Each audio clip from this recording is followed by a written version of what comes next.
Assalamualaikum warahmatullahi wabarakatuh. Perkenalkan, nama saya Rustam dengan NIM 21248218. Di sini saya akan membahas sedikit tentang antropologi hukum, sejarah, dan ruang lingkup. Di sini menjelaskan bagaimana antropologi hukum dalam cabang hukum yang sebagian besar tidak diketahui oleh masyarakat umum. Namun antropologi hukum seharusnya tidak ada hubungannya dengan hukum karena sudah dikenal masyarakat sebagai cabang ilmu yang dekat dengan peristiwa sejarah dan budaya. Tapi ya, itu adalah bidang ilmu yang sangat luas, mencakup hampir setiap aspek kehidupan manusia. Antropologi hukum adalah ilmu yang baru lahir. Ini mengkaji karakteristik bentuk hukum aktivitas manusia dalam zaman sejarah yang berbeda, dalam konteks yang sangat berbeda. Bagi para peneliti, perkembangan di bidang ini sangat penting karena membantu mereka mengenali keragaman hukum dunia dan melihat hukum dalam persepsi perwakilan negara dan budaya yang berbeda.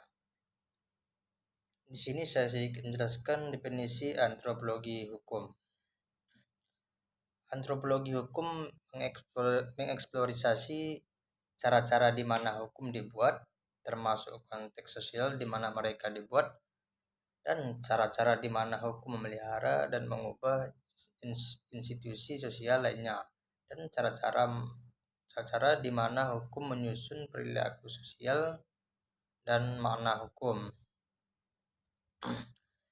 Namun seiring perkembangannya era pasca Perang Dingin dan tatanan dunia politik, ruang lingkup penelitian antropologi hukum diperluas untuk mengeksplorasi hubungan antara konflik sosial dan ketimpangan ekonomi dan batasan hukum pada kinerja rekayasa sosial. Dan antropologi hukum ini juga mengkaji hubungan antara politik dan hukuman sebagaimana ia berubah dalam konteks pasca hasil dari perluasan dari ruang lingkup ini. Beberapa hukum menyebut studi antropologi hukum abad ke-19 sebagai studi antropologi proto-forensik.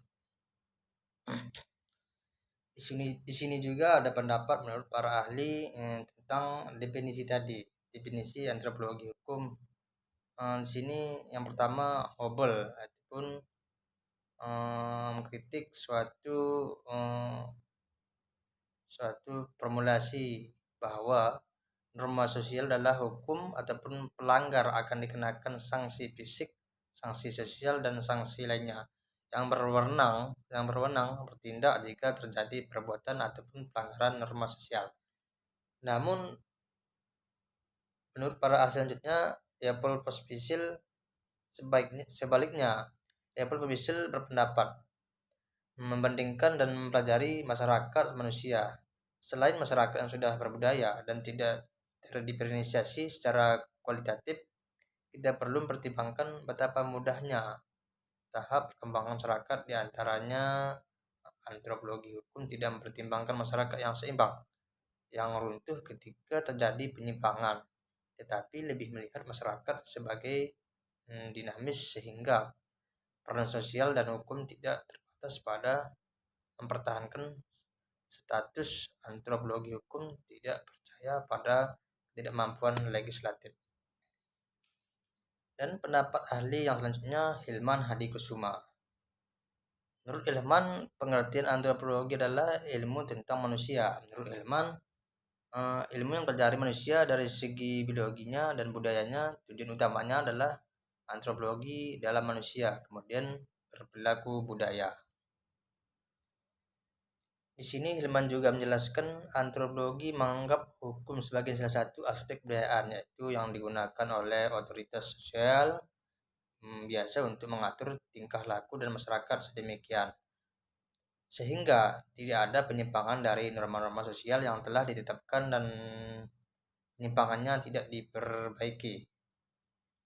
Gitu menurut Hilman tadi. Dan ada juga ini pendapat William Nixon. Menurut William Nixon, Antropologi hukum adalah bidang penelitian yang mencoba menjelaskan tatanan dalam masyarakat. Hukum dipandang sebagai bagian penting dari kebudayaan. Dalam antropologi hukum, hukum dianggap sebagai bagian dari budaya karena dibentuk pun ditentukan dan ditegaskan untuk memenuhi kebutuhan anggota masyarakat. Itu menurut William Nixon. Kita sudah melihat bagaimana pendapat para ahli tadi, namun kita juga mengetahui bagaimana mereka berpendapat. Sebagian pendapat mereka itu sangat berbeda.